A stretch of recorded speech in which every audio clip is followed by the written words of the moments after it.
그 아이의 미래에 영향이 가게 된다면 정말 객관적으로 쓸 수도 없다 이런 말씀. 어렵죠. 물론 뭐 모든 학생이 다 예쁘고 성장 가능성이 많지만 저의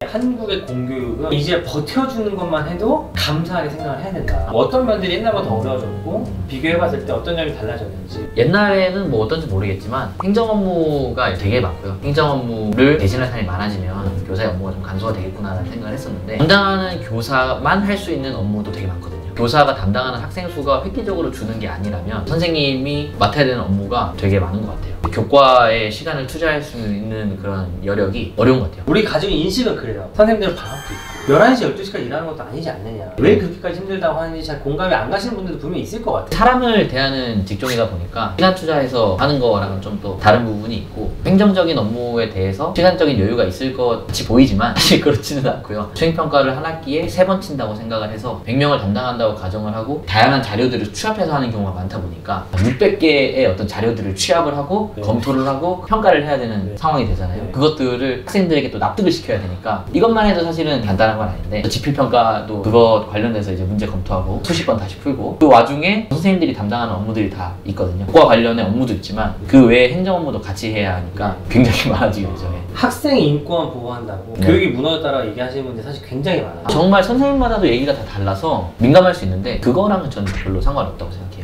어떤 선생님들의 의견은 뭐냐면, 옛날 같으면 체벌하고 뭐 했는데 지금은 선생님한테 막 대드는데 야 너 벌점 3점 이게 통제가 되겠느냐. 벌점도 안 됩니다. 학생의 행동을 제한하는 방식으로 교육을 했던 것이 학생의 마음이나 정서적인 부분까지 다 같이 케어를 하자는 쪽으로 가게 된 것 같은데, 개인적인 생각은 체벌이나 학생들의 행동을 제한하려고 했던 그런 관점에서는 그게 가장 이상적인 방향은 아닌 것 같아요. 부모님과 선생님의 일관성의 교육이 생기면 조금 교정이 되지 않을까. 선생님한테는 되게 심하게 하는 학생이나 그런 일이 없었어요? 있죠. 그 순간에는 그 학생이 이제 흥분을 하게 되니까, 저도 같이 만약에 흥분을 해서 때리고 뭐 하면은 행동은 제한이 될 수 있겠죠. 그 학생이 조금 흥분했을 때 정리를 하든 잠깐 분리시켜 놓은 뒤에 그 뒤에 이야기를 하면 자기 딴의 이유는 다들 있거든요. 그런 부족한 부분을 사실 채울 수 있으면. 선생님 의견은 학부모가 저 같은 분이 되게 응원해드리고 싶은 거거든요. 제가 선생님을 만나러 간다고 이제 여러분들 얘기하니까 다른 사람들이 뭐냐면 그분도 곧 지칠 거야 라고. 그럴 수 있죠.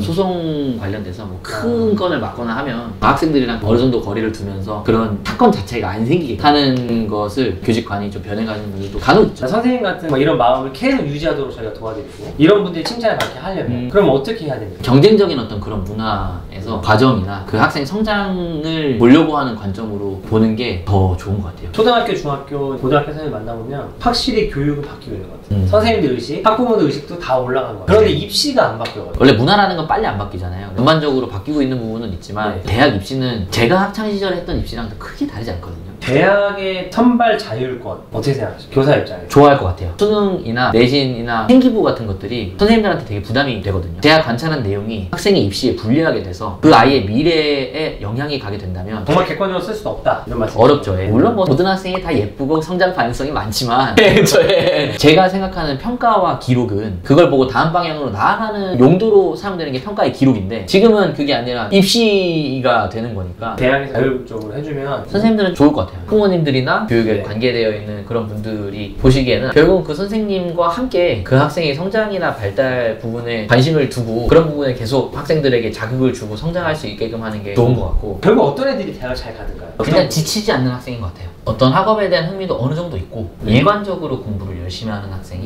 입시에서도 좀 유리하게 됩니다. 우리가 생각하는 바람직한 수학 교육이나 공부 방법이 있잖아요. 어떻게 생각하시나요? 일단 그 학생이 다른 과목과의 어떤 점수나 이런 것도 좀 생각을 해야 되는 것 같아요. 대입에 있어서는 수학이 중요한 건 맞지만 다른 과목 점수도 무시를 못하니까 어쨌든 시간이 조금 더 필요한 건 맞다.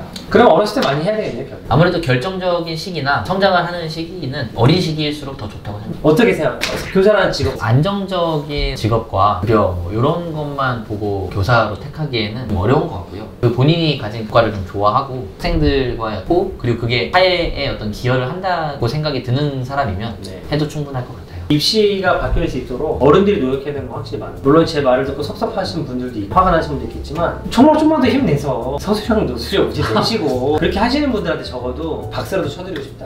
그리고 또 그런 분들 고충을 좀 듣고 교육 제도도 좀 바뀌고 그런 나라가 됐으면 좋겠다라고 생각을 좀 해야 됩니다. 아이 앞에서 부부싸움하고 이러면 아이에게 정서적으로 당연히 좋지가 않잖아요. 네. 가정에서 공교육에 대해서 좀 불신하게 되면 오히려 아이에게 좀 불안감을 조성할 수 있을 것 같아요. 불신이 생기거나 할 때 잘 해결하려고 하는 노력이 필요하지 않을까 싶어요. 불신이 생기는 부모님들 어떻게 하기를 바라시나요? 교육에 있어서 전문가라고 관점을 가지고 대화를 통해서 그런 부분의 어떤 간격을 줄여나가는 게 학생이 성장하는 데 있어서 도움이 되지 않을까 싶어요. 학교를 믿어달라. 네. 오늘 말씀하신 것처럼 다들 힘 잃지 않으시고 끝까지 지치지 않으시길 제가 응원하고 네. 파이팅 하겠습니다. 네. 아주 감사합니다.